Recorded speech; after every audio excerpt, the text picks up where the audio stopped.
Hi, I'm Martin and this is Make Your Own Sound, the channel in which we're talking about how to create your own sound mixing console, episode 13.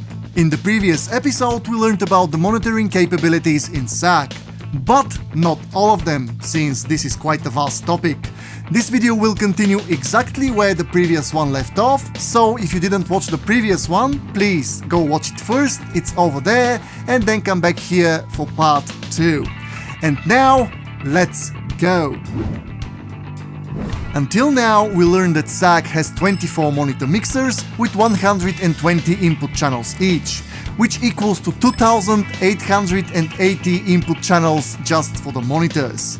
Each of the 24 monitor mixers can be rearranged differently at will, and each of the 2880 channels can take its signal from a different point in the signal chain of the corresponding channel in the front of house mixer. You can have it post-fader and have all the EQ, dynamics, plugins and volume the front of house engineer put on the channel. You can have it pre-fader, or post-dynamics, or post-EQ, or post-attenuator, or you can take the raw signal directly from the source and build your sound from the ground up just for this monitor mix. And on top of that, every monitor mixer has the same tools for shaping the sound as the front of house one. Honestly, you're in a situation where there's not a thing you can't do to make your musicians happy. It's like... Dude, can you... Yeah, I can. Is there a way? Yup, there is. Except maybe... Dude, can you make me sing better? And we are not done with the monitors yet. The examples I gave in the previous episode apply more to a situation where the front of house engineer also deals with the monitors, or where each of the musicians control their own monitor mix. And this is more of a small concert or a live club situation. But what about the big concerts, the musicals, the shows with the biggest number of performers on the stage and audio sources in general? Well, this software has a solution for that also.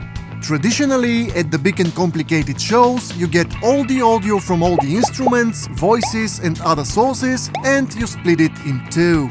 Or more, but at least in two. Then you have a front of house engineer and a console just for the front of house sound, and a monitor engineer and a second console just for the monitors. Well, this is all good and dandy and it works, but now you have two big and expensive consoles instead of one. And some of you may argue it's better this way because if one of the consoles stops, the show may continue until the failed console restarts. Or something. But consider this. If the front of house console stops, the musicians may be okay, but the audience won't hear anything and the whole show will become a silent movie. If the monitor console stops, the audience will continue to hear everything, but what they'll hear is musicians who suddenly stopped hearing themselves. So, either the performance will dramatically drop in quality, or the musicians will stop playing altogether until the problem is resolved, because they will not be able to continue. Either way, things are very far from perfect, and ultimately, if you can afford it, it's better to just stop the show, resolve the problem, and then continue. Now, let's see what we can do with the console we are building. Well, if it comes to that, we can build two consoles, one for the front of house and one for the monitors. But in most cases, this won't be necessary. And that's because SAC has all the functionality I just talked about all within itself. It can be simultaneously a front of house mixer and a master monitor mixer for the monitor engineer to work on. Now, let's go to the software and see how this is done. We already know SAC has 24 monitor mixers and we know how to work with them. And you can use all of them as normal monitors like I showed you in the previous episode. But if you have a dedicated monitor engineer, here's what he can do to make things work just like he's having a separate console. In SAC, monitor mixer number 1 is able to behave as a monitor master, just like a separate console. And all the other monitor mixers can take their sound from it. Here's how you can set it up, which should be quite easy considering the things you already know from the previous episode. Again, I'll use the project we created for our small imaginary band in episode 7.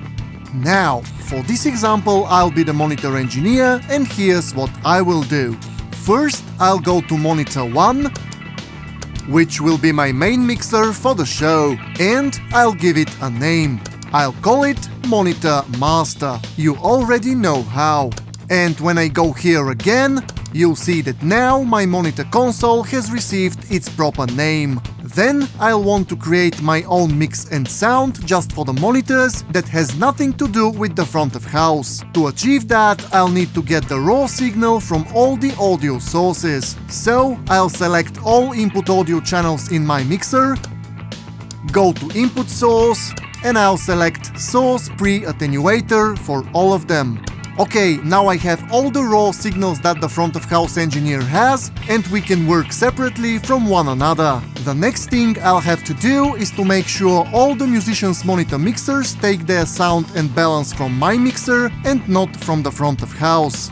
To do that, I'll go into the next mixer, which is mixer number 2. I'll select all the input channels, and I'll click on the input source. And here you'll find you are presented with more options. The first ones we are already familiar with from the previous episode. And then there are the same options but with an M in the end. Okay, let's see what do they mean. The first ones without the M mean that we can get our signal from some point in the signal chain of the front of house mixer. The second ones with the M mean that we can get our signal from some point in the signal chain of the master monitor mixer. So, front of house, monitor, master. And, considering our current scenario, now we are more interested to feed our monitor channels from the monitor master mixer. So, I'll choose post fader monitor. Notice that only monitor 1 has menus that look like that. That's because it can take its audio sources only from the front of house mixer. All the other mixers from number 2 to number 24 have menus that look like that, because they can take their audio sources either from the front of house or from the monitor master. With all that in mind, let's continue. Now, I'll make all the faders go to 0 by holding Ctrl and clicking on them. And then I'll make sure there is no EQ or dynamics or a plugin turned on any of the channels. This is just for now. This way I know all the musicians will have my mix and sound in their monitors to begin with, because, you know, I'm their monitor engineer. Now, I did the monitor mixer for the vocalist as an example. If I want to be thorough, I'll have to do this for all the members of the band. I can do it manually, but this would take time. Or I can do it by right-clicking here and using these menus to duplicate some of the things or all of the things from one mixer to another. Quick and easy. And you already know about this menu from the previous episode. I will suggest, since we already did monitor 2, to copy its settings to the other monitors. When this is done, I can ask the band to play, go to my master monitor mixer, and mix the sound for their monitors. When I'm finished, I can address their personal desires. If someone doesn't quite like my balance or the sound of a particular instrument, I can always go to their personal mixer and tweak some faders for them.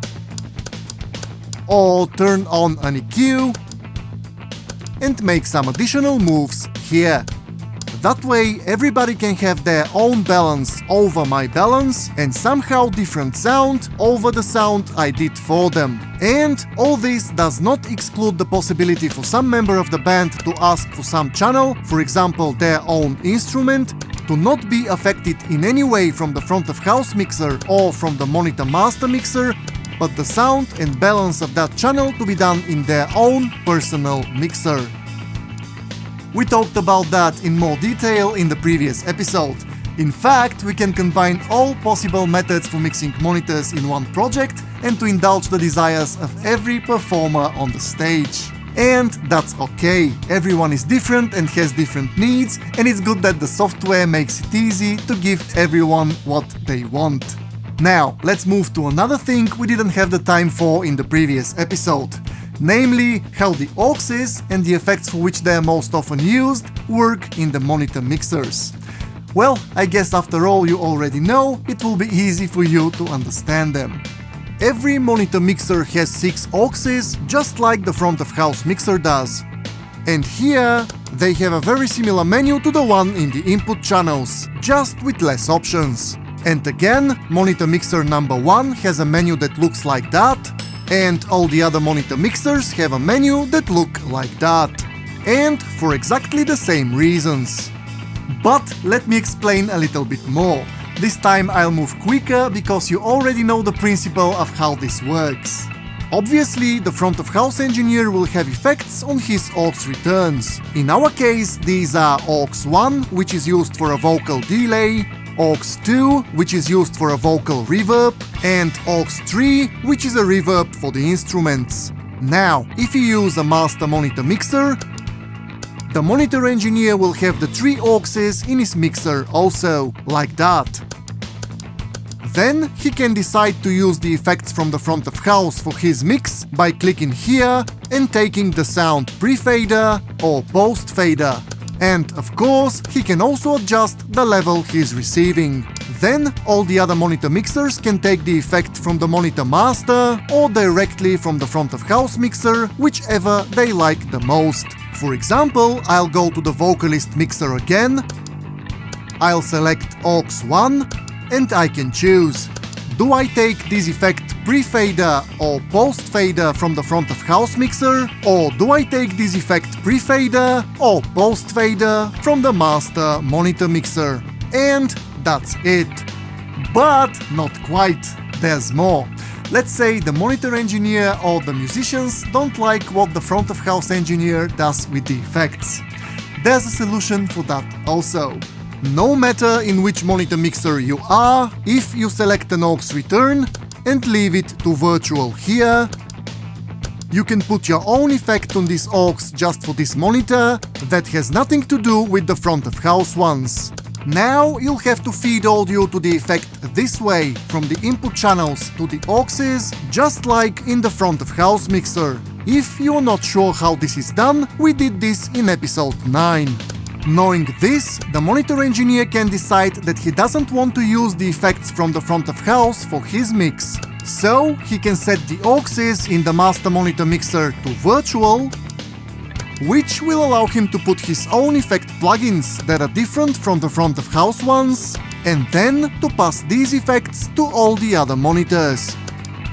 And if you happen to have a very capricious musician who is not content with anything the front of house engineer does or the monitor engineer does and insists on having a specially tuned effect just for him, well, you can do even that in his own monitor mixer, or even put the effect on his own channel.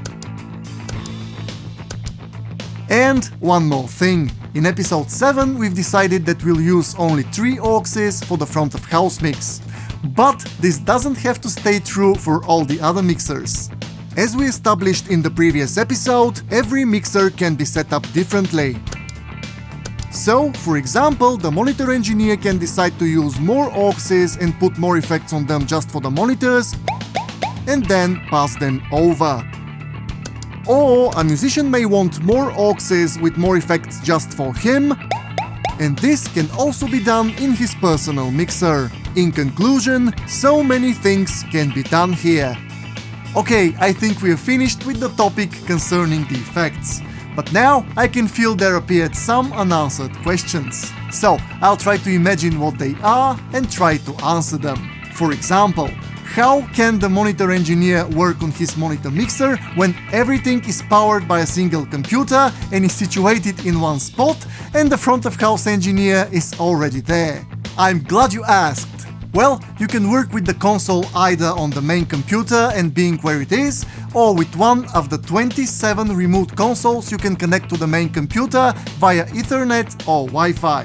So you can do this: put a router or a switch somewhere so that you have a network and connect the main computer to it. Then decide where the monitor engineer will be and place another computer there. Connect this computer to the network also. This computer doesn't have to be powerful or expensive because it will be used just for control and won't be running the audio engine. In fact, it can be a fairly cheap laptop, but it will be good if it can run external video monitor. It will give the engineer more real estate to work with, and then you can give him some controller to work more comfortably. You can also give permissions to your remotes. You can allow your monitor engineer to have control over everything, but maybe it's better to give him control only over the monitor mixers. That way he can't accidentally go into the front of house mixer and change something. We'll have a whole video just for the remote connections in the future. Okay, now I can think of a second question, which is, what about the outputs of the monitor mixers? How do I make every monitor go to a separate physical output? Well, that's very easy. Every monitor mixer is like a mixer. It has its own master fader. Actually, it has 8 master faders, but we'll stick to one for now. And every master fader, of course, can be set to a physical output, just like the ones on the front of house mixer. You just make sure you don't use the same physical output for more than one mixer or a master fader, unless that's what you want. SAC will actually help you with that. Let me show you. First, we'll go to the front of house mixer. Click on the master, and notice that it already goes to outputs 1 and 2, which are these outputs on my sound card. That's okay, we'll just make sure we don't use 1 and 2 for the monitors. Now we'll go to monitor 1, select the master fader and set an output. When I click here, we'll see all the available outputs, and notice that outputs 1 and 2 have a little star right here. This way the software tells us something else is already using 1 and 2, so that we know. We can still select it, but it may not be a good idea. So I'll select outputs 3 and 4, and now the audio from monitor 1 will go out of these outputs on the sound card. Then I can go to monitor 2 and do the same. I'll select the master, click here, and now 3 and 4 also have a star. So I'll select 5 and 6, and so on. But there's a small problem. As you can see, all outputs go in stereo pairs. And this is wonderful if all your stage monitors are stereo, or the musicians use in-ear monitors and they always use both headphones, and they specifically want their monitor mix to be stereo, with things panned left and right. And this could be the case, but in many situations it's not. Most often people on stage have one speaker in front of them, and if they have several, they usually use the same signal. So, mono. And when they use in-ears, in many cases they put one headphone in one ear, then they open this one and they put the other one in the other ear, so it's best if those headphones have the same signal. So, again, mono. Okay, but if I mix monitors in mono, I will need just one physical output per monitor, so every second output will be a waste. Now, I'll use the same example I gave a moment ago. I sent my first monitor mixer to outputs 3 and 4, but if I only need 3, 4 will be a waste. Then I sent my second monitor to outputs 5 and 6, but again I'll only use 5, so 6 is a waste. And if I continue like this, I'll run out of physical outputs. So it would be better if I can use output 3 for my first monitor, then 4 for my second monitor, and 5 for the third, and 6 for the fourth, and so on. And actually I can. Let me show you. 3 and 4 is actually treated as a stereo pair, so 3 is left and 4 is right. The same with 5 and 6. So I'll simply do the following. Remember when I said you're actually allowed to use the same output for more than one thing. Now we'll use this to our advantage.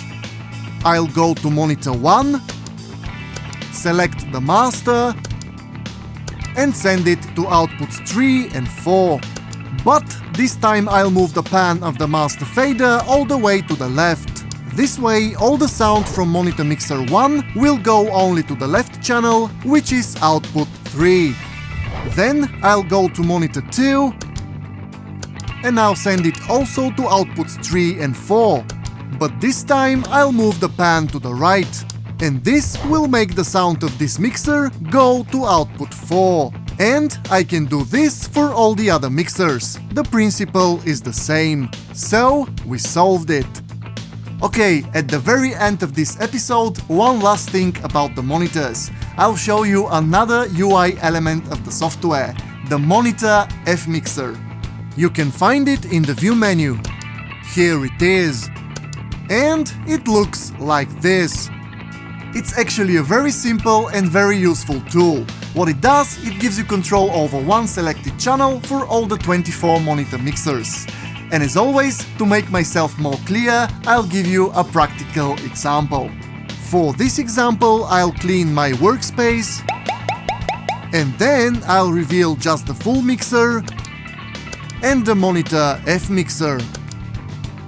As you can see here, these 24 faders represent the 24 monitor mixers. You can even see the names of the monitors we've given names to. From now on, the things are simple. Let's say I want to do the balance of the vocal channel in the monitors. I'll select the vocal channel in my normal full mixer and say I want the vocal to be this loud in monitor mixer 1 and this loud in monitor mixer 2 and this loud in monitor mixer 3 and so on.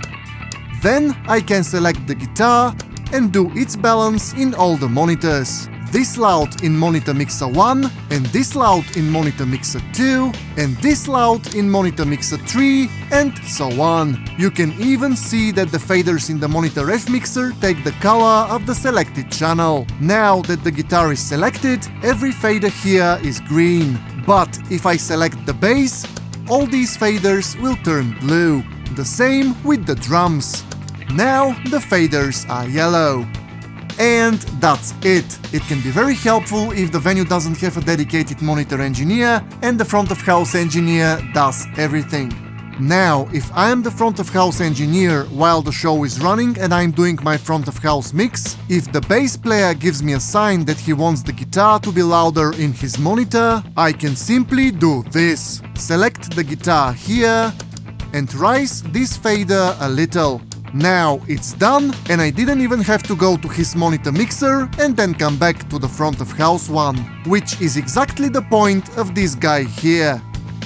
Okay, over with this video. Now, considering the things we've learned in the past 10 episodes, I think that you already know enough about the software, how it works and how to use it. At least for starters. Of course, there's a lot more to learn and I will continue making videos about SAC and then about other competitors, but let's not forget the main topic of this channel, which is how to make your own sound mixing console.